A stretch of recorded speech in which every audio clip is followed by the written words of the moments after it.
More than half of the active duty military members and families referred for mental health care don't receive help. The Office of Inspector General at DoD has 14 recommendations to improve access to mental health care in the department. Carolyn Hantz is Assistant Inspector General for Evaluations Programs, Combatant Commands, and Overseas Contingency Operations at the DoD Office of Inspector General. Carolyn, welcome.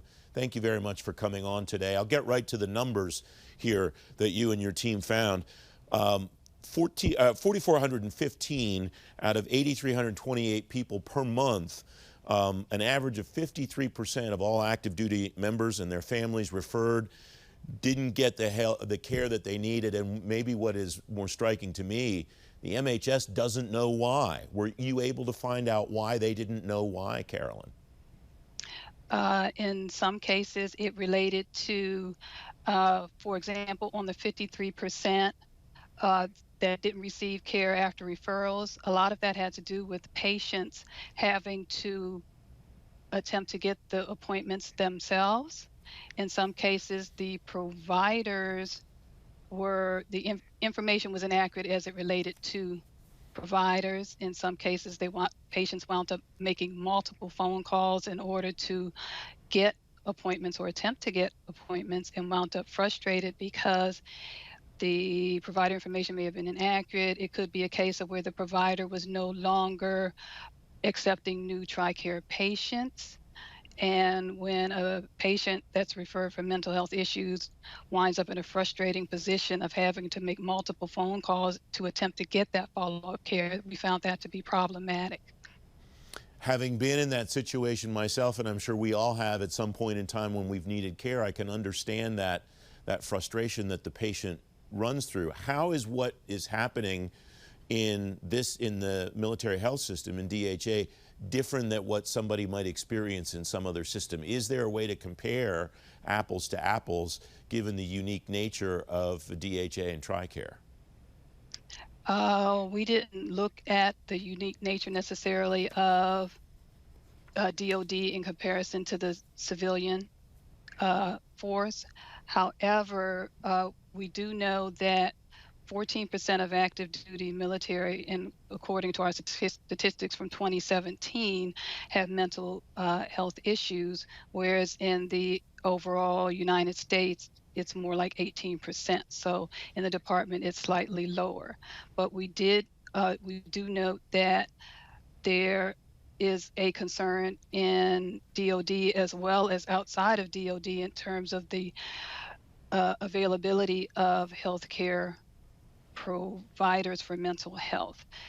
And by 2030, there's an estimate that there'll be like 17,000 more mental health care providers needed than are going to be available. So we are looking at various ways that the department can improve in terms of the mental health access to care and meeting the standards, and also in developing a single model for the direct care and purchase care system so that we can improve the extent to which active duty military and their family members are actually receiving the mental health care that they need, because it is incredibly important to the patient safety as well as to the readiness of the force. And we ran into examples like where the delays can jeopardize patient safety as well as force readiness. For example, at one site that we went to, interviewee noted that there's indications that the delays, excuse me, that the delays in healthcare can result in things like second suicide attempts or hospitalizations, and that's very concerning and problematic. You make 14 recommendations here. It's a long list and very comprehensive. What are some of the most important ones that you would like to see DHA implement pretty quickly? They can quickly update and clarify guidance. They can make it so that measures of standards of care are implemented consistently across the department. They can also look to develop a single staffing model to determine the appropriate number of mental health care providers that are needed. And they can also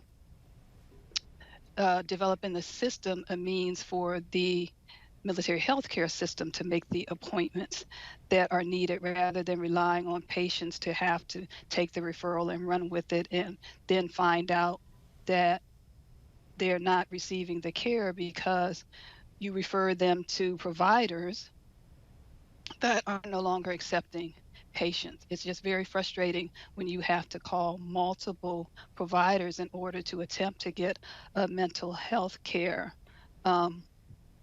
treatment that you need.